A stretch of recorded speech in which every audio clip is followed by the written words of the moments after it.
All right, guys, welcome back to Hobson's Choice Harleys. So in my old age and I forget where I'm at, I'll be able to look up on the wall. We're going to hang this up on the wall. Kind of a fun sign. Things have been busy, crazy busy around here. We're going to do a little review. We got the 41 Knuckle. We've been working on this. I've been fighting with it. I finally got the Invader in. I've got the mechanical brakes dialed in. Everything works. And it's kind of funny. I've got the coolest old lady ever. She came out. I was putting this weld-on bracket to hold the 3.5 gallon tanks. And she's like, well, how are you going to run the speedometer? I told her, well, I ain't. It's going to be a chopper. Her response was, you got a 1941 Knucklehead motor and transmission with clean paperwork. Why don't you put it in a real frame? So I was like, oh, twist my arm. So if you come over here, guys, I went ahead and I bit the bullet and I bought a Hallmark Knucklehead frame. This is a 41 Knucklehead frame. They call it a Hallmark frame because it does have the Hallmark forgings here on the back axle plates. So it's aftermarket, but it's pretty clean. I've heard a few horror stories of guys that had issues with the way the axle plates line up and different stuff like that. Out of the box, the fender, the tanks, the frame, everything has just dropped right in place with no massaging whatsoever. I do have a long way to go. I got to get my neck cups in, got to figure out what kind of front end I'm going to run on it, got to get the motor and tranny. So basically, I really appreciate all of you guys subscribing, watching, asking questions as we've been building this chopper. The chopper is staying a rolling chassis. It's going to get pushed around the shop. The new Hallmark frame is going to come up on the lift. The Knucklehead is now going a more traditional valued way of building it. So we're going to run the solo seat where we've got the rear end. I've got the original Star Hub back wheel. Probably going to run a mid-USA or a Moto Iron Springer front end with the real wide offset. You can buy the 8 3/4 inch offset so that I can run a fender and a setup real similar to my Servi-Car. This is about what it should be run. I did contemplate running this front end on the Knuckle. It's a 7/8 inch neck on there. So to re-engineer all the bearing races and all that and make it work on the big twin frame is not worth it.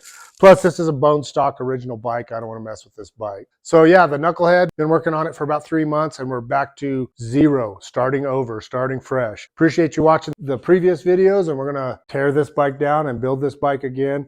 Not to worry, this cool chopper and all its cool parts will hit the road sometime in the future. I've got a STD shovel head lower end motor with a 96 inch Evo top end motor. It just runs like a scalded dog. It's in another bike I got outside. I'm going to pull that motor and transmission and we're going to put it in here and just make a rip snorting bar hopper out of this bike. But the old lady was right. That Knuckle deserves a traditional look and feel. So back to square one.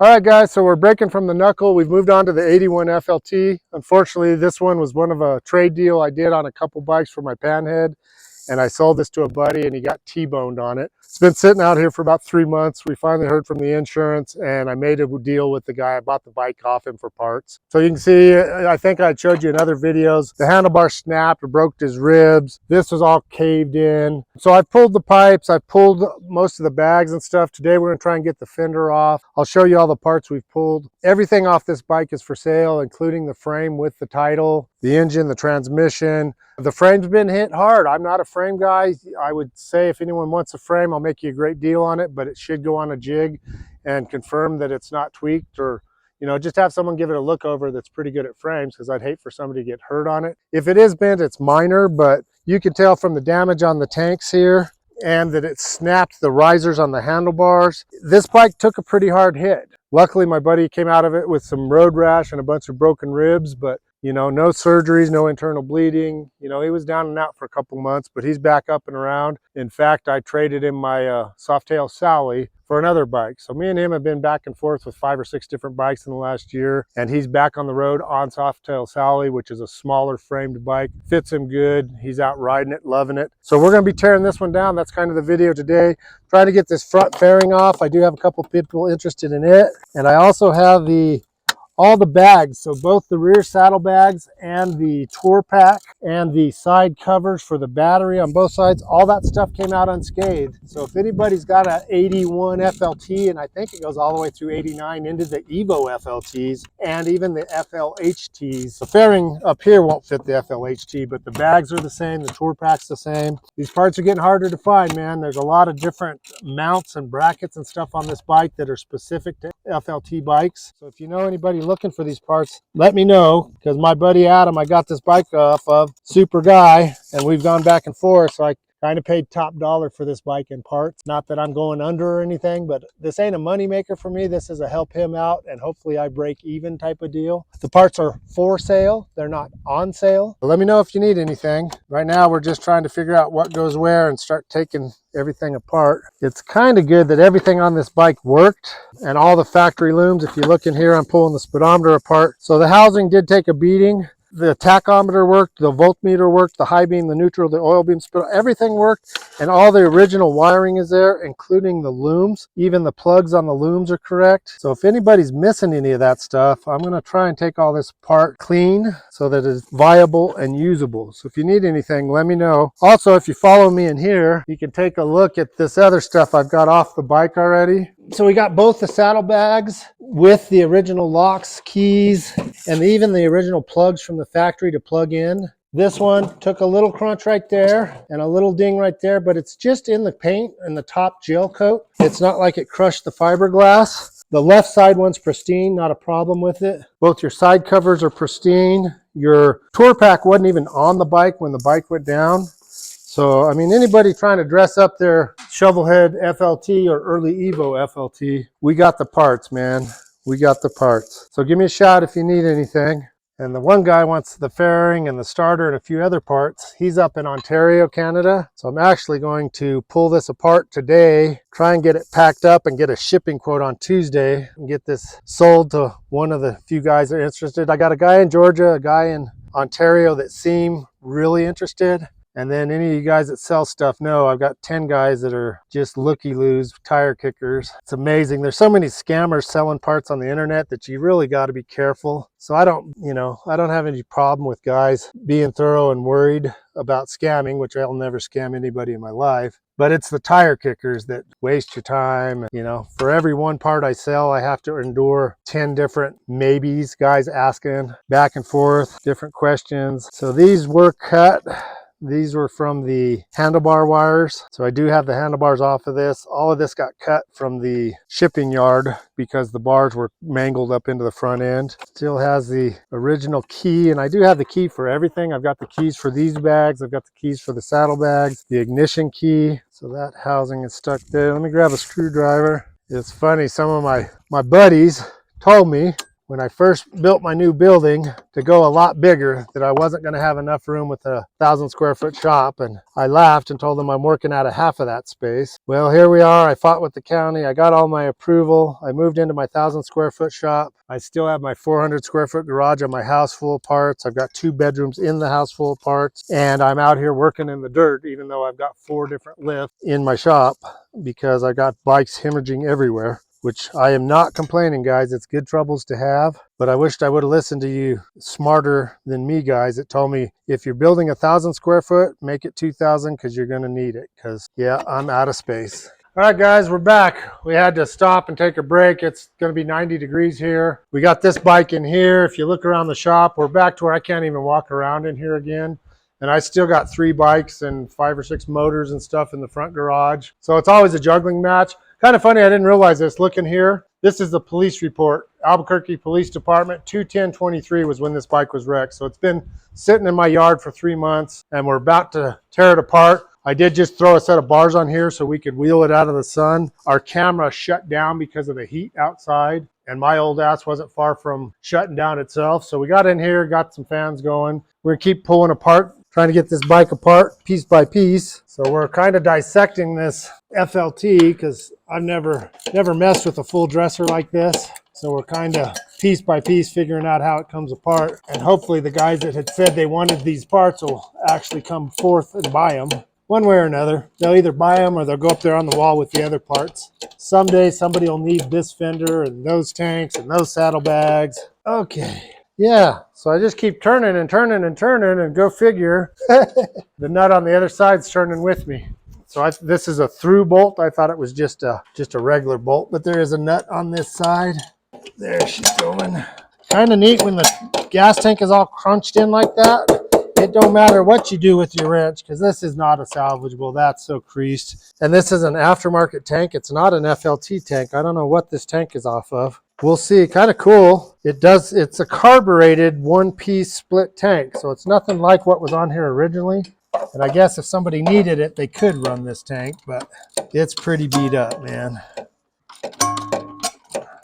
So today is the 29th, so this is the first week of June coming up, and we're going to have the second annual Ozarks Rally for Charlie Fagan's group out in Eureka Springs. Really excited about that, second annual. And if you're not involved with the flea market online, it is bar none the best group on Facebook for old bikers, everybody keeping their knees in the breeze and keeping these old bikes on the road. It's a very cool deal. It's cool. That's been in 4 short years, Charlie has grown that group from just a handful of us. I was there at the beginning with him. We're just shy of 260,000 people on that group. So kind of a cool deal to be part of. So I think that's the last bolt holding this fairing. Look at that. Now that nut's still hanging on.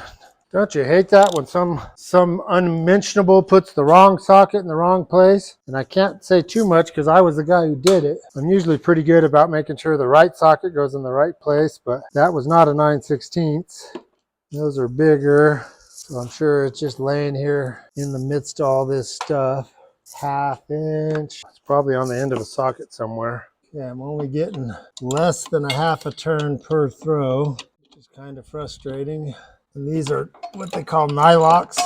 It's got the nylon insert to where it doesn't wiggle out, which is great until you got to take them off. And they're 42 years old.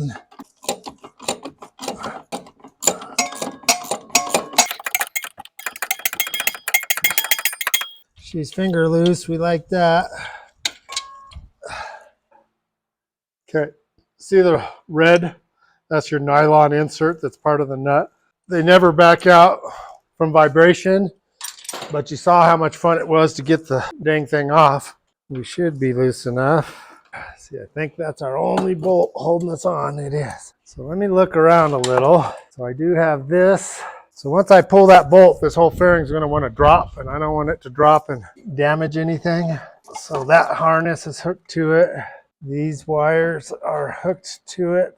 That's my clutch cable, speedo cable. So that was the LED lights. So this thing has the LED red lights underneath the whole carriage. Not my thing, but it's kind of cool. It was pretty. So when you lit it up, the whole underneath of this was all red. This really was a show bike just a few months ago. Unfortunately, Ford versus Harley. Harley loses every time. It went from a show bike to a parts bike, unfortunately. Okay, so all the wires are disconnected with the exception of these air horns that should come off with the fender. So all I got to do now is fight that last bolt and hold the fairing.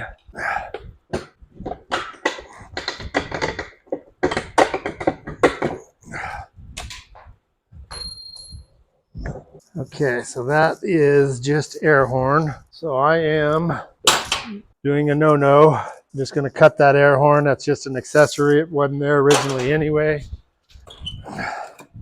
What else is holding me? Oh, I got another. Okay, so I've got this box, which I don't know what it is, but it's holding us. Not sure what it is, but I am sure that it's holding us up. So we'll have to figure out what's holding it there. Well, I ain't got a clue what that goes to or how it comes off. So for right now, in kind of a funky position because I don't want this thing to fall. Okay, so we got a junction here. All right. There we go.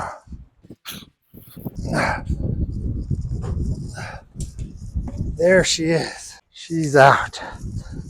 And I'll have to trace that. I just ended up cutting it because I don't know what it goes to. But so those wires down here.